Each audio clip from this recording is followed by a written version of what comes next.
Hello बच्चों, तो चलिए इस प्रश्न को पढ़ते हैं। निम्नलिखित को a प्लस आयोटा बी के रूप में परिवर्तित कीजिए। 2 माइनस आयोटा की घात -3।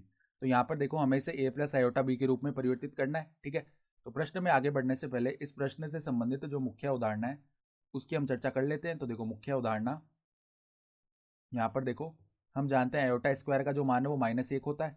ठीक है, तो अब देखो क्या संख्या दी हुई है, 2 माइनस आयोटा इसकी घात -3 है। तो 2 माइनस आयोटा इसकी घात है -3।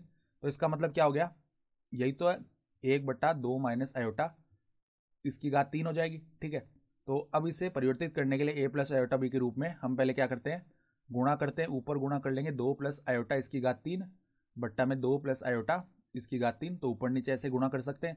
अब ऊपर तो क्या बन गया, 2 प्लस आयोटा इसकी घात है 3 बट्टा में देखो नीचे 2 माइनस आयोटा, गुणा में आ जाएगा 2 प्लस आयोटा, इनको अलग कर लिया और इनकी घात हो जाएगी 3। तो अब देखो ऊपर हम क्या करते हैं, यहाँ पर घन खोल लेते हैं।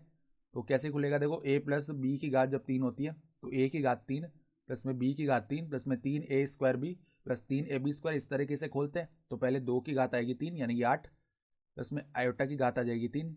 ठीक है, ये बन गया। फिर देखो प्लस में 3a स्क्वायर भी होता है यानी कि 2 का स्क्वायर करेंगे 4। ठीक है, और यहाँ पर आयोटा आ जाएगा। फिर प्लस में 3ab स्क्वायर होता है तो 3 गुणा 2 गुणा में आयोटा का स्क्वायर आ जाएगा।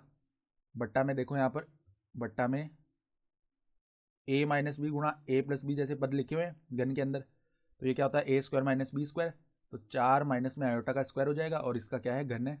ठीक है, तो अब देखो आयोटा की घात 3, इसका मान क्या होता है, हम जानते हैं आयोटा स्क्वायर का मान -1 होता है।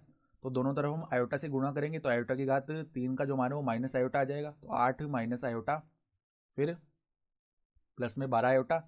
यहाँ पर देखो आयोटा स्क्वायर का मान कितना होता है, -1, तो यहाँ पे माइनस का 6 बन जाएगा। और बट्टा में देखो आयोटा स्क्वायर का मान -1 होता है तो 4 + 1 5 बनेगा, 5 की घात 3 यानी कि 125। तो अब देखो 8 माइनस 6 कितना हो गया, 2 हो गया। फिर 12 आयोटा माइनस आयोटा कितना हो गया, 11 आयोटा, बट्टा में आ गया 125। ठीक है, तो अब देखो इनको अलग अलग कर लेते हैं। 2/125 प्लस में 11/125 और आयोटा। ठीक है, तो a प्लस आयोटा बी के रूप में हमें बदलना था।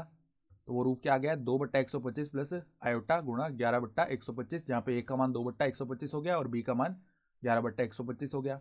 और यही हमारा क्या हो गया, उत्तर भी हो गया। तो आशा करता हूँ कि आपको ये प्रश्न समझ में आया होगा। धन्यवाद।